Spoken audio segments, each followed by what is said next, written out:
Hey guys, having a little problem getting this queued up. I'm not sure why, but I did just see myself have to fold a ace jack offsuit. This is the what do I want to call this? The experiment. So I have laid out a strategy for Lukah, the 9-year-old poker prodigy, to be, I guess, and I want to implement it and just see how it's going to work, or really if there's bugs that need to be ironed out. And so we're going to be open raising. Oh, we weren't supposed to open raise this. I don't know why I did. Okay, so yeah, we can't bet now. The strategy is we are going to open raise, not this. We're going to open raise. Hold on, let me finish going through this hand and keeping it in line. Okay. Okay, we're going to open raise anything suited, anything connected. We're going to open raise any ace or king X, and against a limp, we're going to raise 100%. And we are going to open raise all of our pairs on the button. Let's just take it from here. When we are pre-flop raiser, we are going to c-bet 100% of the time. And understand, I know that this is far from optimal. This is a strategy that I think is going to be simple for a 9-year-old that could potentially also win. So we have not discussed donk betting and donk bets. So I think what I'm going to say, suggest for her to do against a donk bet is just call with second pair or better. So that's what I'm going to do.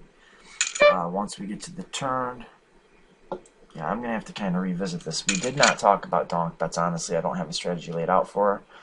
So I think I am just going to try to play, I guess I'm just going to try to play a way that I think is good in spots that I don't have defined answers for. So I did tell her technically to raise against limps, button limps. Oops. So even though this guy is doing it a lot, I didn't tell her to stop doing it if they do it a lot. We're going to be c-betting 100% of the time.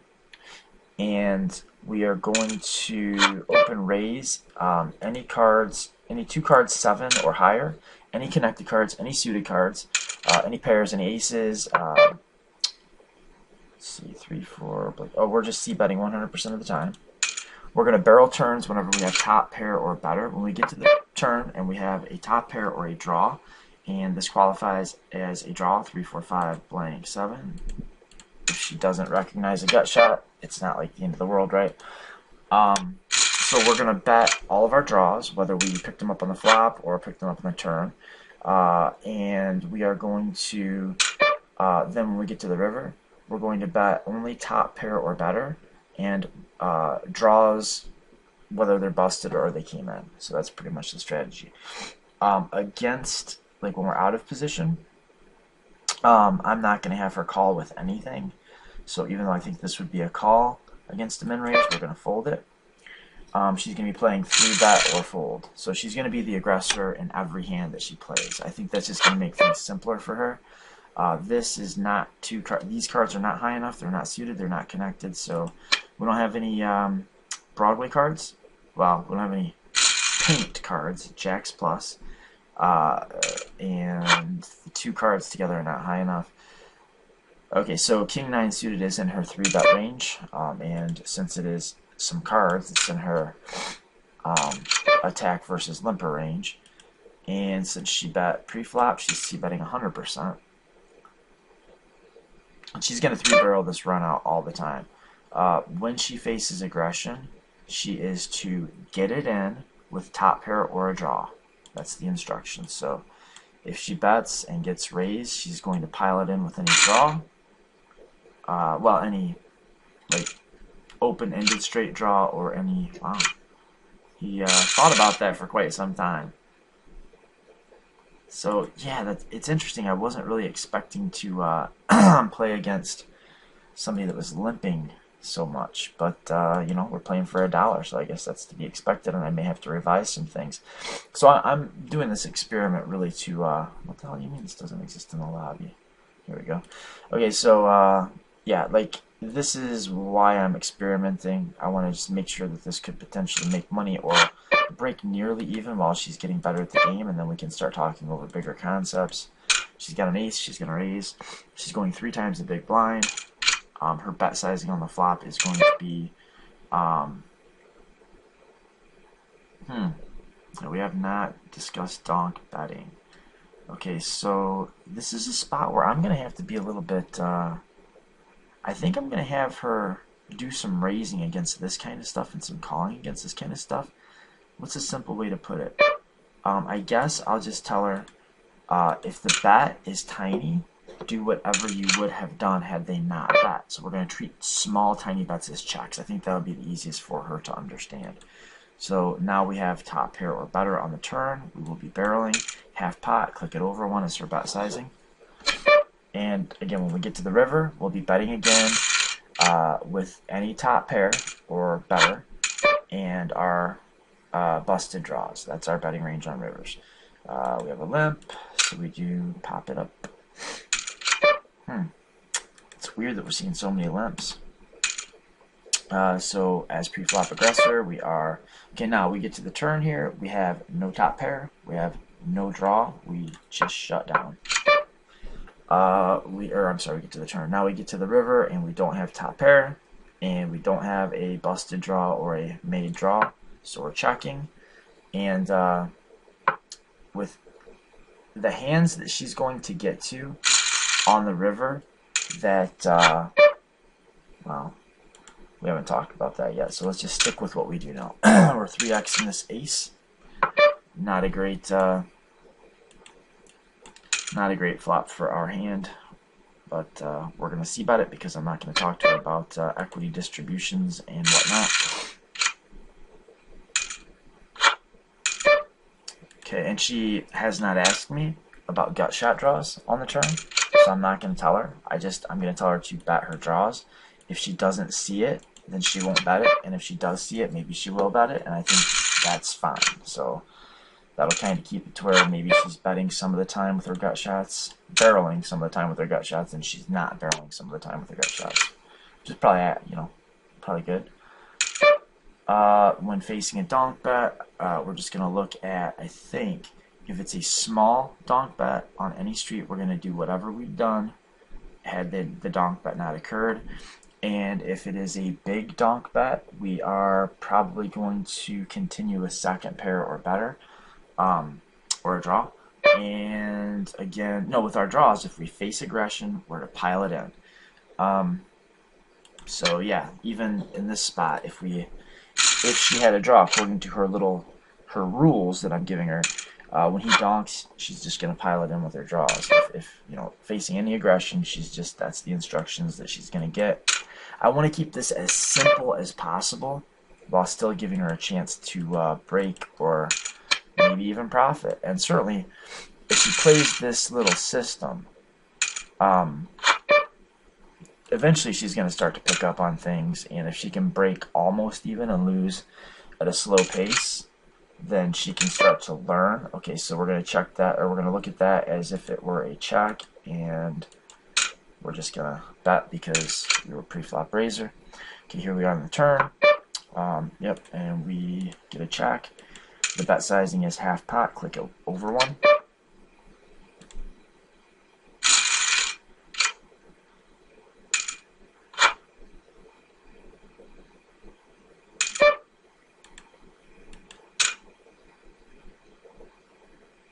She's got 2 cards and faces a limp. So she raises pre-flop. She raised pre-flop, so she's betting the flop.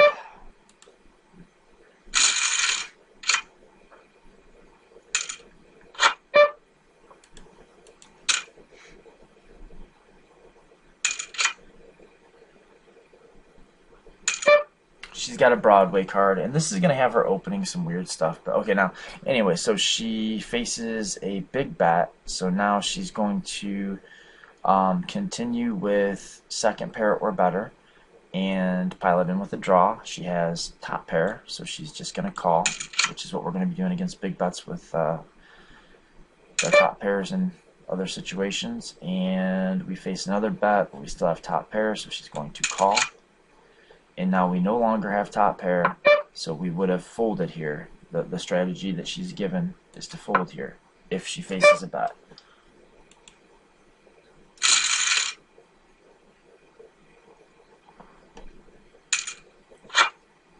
I mean, this is obviously very exploitable, so I'm down at like $3, or maybe it's $1, to kind of test it out. Facing a limp, we raise. I'm going to have to modify this because I never really considered the fact that she is going to face a ton of limps. So we're going to have some, we're not going to be attacking all limps. We're going to have to, yeah, I'm going to have to kind of go back over that scenario in my head. And we'll have her checking back some and firing some. But see, maybe not, because, you know, I do want her to be the aggressor. Okay, so, and I'm not going to give her an exact figure, I don't think. I'm just going to say, like, if it looks like a small bet, and if she asks, I'll say, well, if it's less than, like, half, if it's less than half of what was out there, maybe I'll call that a small bet. So we would have bet, had it checked, we're going to treat that like a check. Okay, so we get to the turn, do we have a draw? We have no draw, so we have no draw. We don't have at least top pair, so we're just checking. And again, we don't have a busted draw. We don't have a pair, or top pair rather, so we're checking the river.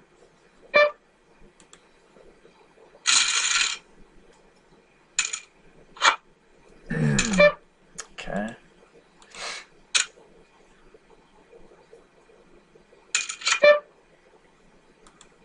I'm going to stick with her system, so until I've like clearly revised it and added rules to it, we will just be raising against all limps. Because I see, I don't want her to have a calling range, because that's just going to make things confusing. And you know, I mean, aggression is pretty good. So these cards are suited, so she's opening them. You know, I could get into exactly like, well, maybe not necessarily opening 7-2 suited and stuff like that, but it's just too complicated. Plus, again, for overall strategy, I think it's going to be a good idea that since she's only ever bluffing missed flush draws, that she ought to probably have as many missed flush draws in her potential range as possible. It'd be funny for this guy to actually watch what was going on. I mean, I'm not even looking at what he's turning, like what he's showing down or any of that. Like, I'm not ranging him. I'm just sticking to this method. We were pre-flop raiser, so because we had a queen in our hand, so we're going to c-bet. We get to the turn. We do not have top pair. We do not have a draw, so we're checking. We get to the river. We do not have top pair, and we do not have a busted draw, so we're checking.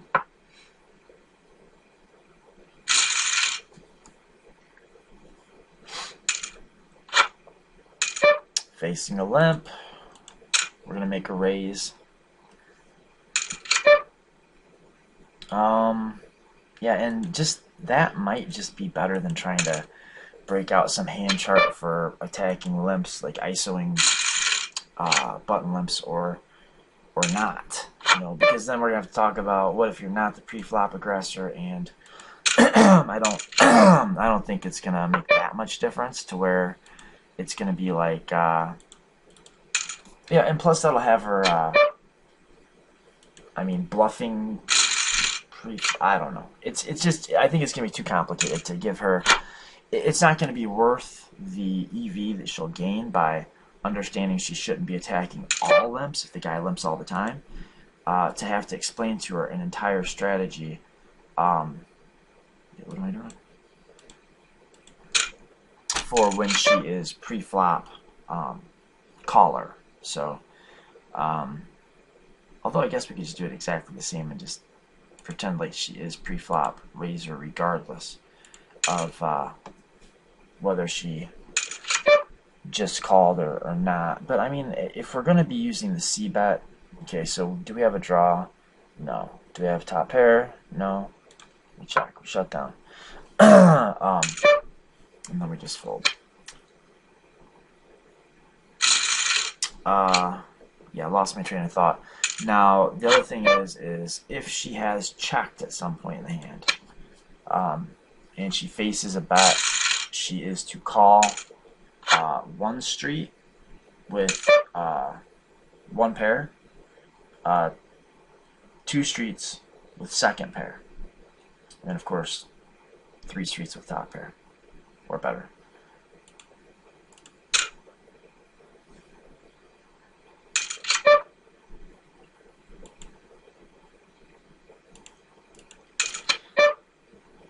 I don't think that would be a very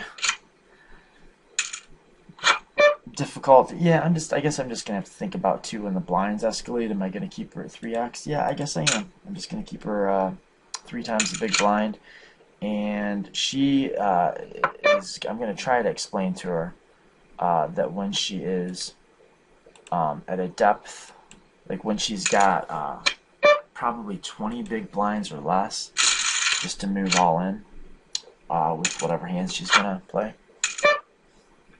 And that's, again, not optimal, not how I would play, but just trying to keep it simple. Okay, we were pre-flop raiser, so we're going to c-bet. We get to the turn, we have no draw, we have no top pair. We get to the river, we don't have a pair, we don't have a draw, or a busted draw, rather. Yeah, a draw.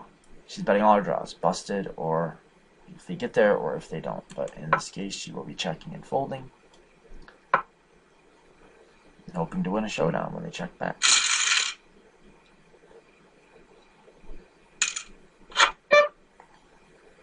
Okay, so effective stacks are such that I think I will be telling her just to ship it here, but it may just be too complicated.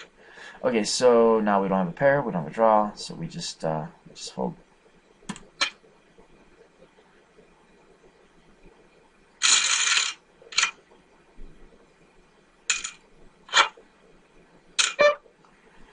Okay, now we face a raise. We have 2 Broadway cards. We are 3-betting, and all I'm telling her to do with her 3 bets is pot and click it over. Because remember, and I know this is a terrible sizing, I get that. And we are definitely just going to pile it in here. We hit half pot, we click it over. And that's, I think we've gotten just about, I mean, I guess we haven't talked too much about 3-betting because he hasn't been raising much. So 2 cards that are, okay, actually she's not going to be opening this. According to the set of rules that I've talked to her about, this would not be an open. So I'm going to fold it, but I don't like it, but that's the rules. And I guess until I can think of a concise way to tell her, you know, you can also open like gappers, then we're just not going to worry about that. Limp, pot. This is such a goofy race. Oh wait. Yeah, so we're below 10 big blinds, so if she plays, she's just going to stack it. I'm kind of bouncing around on that, huh? I'll have to think of a way to go with that for sure. So, I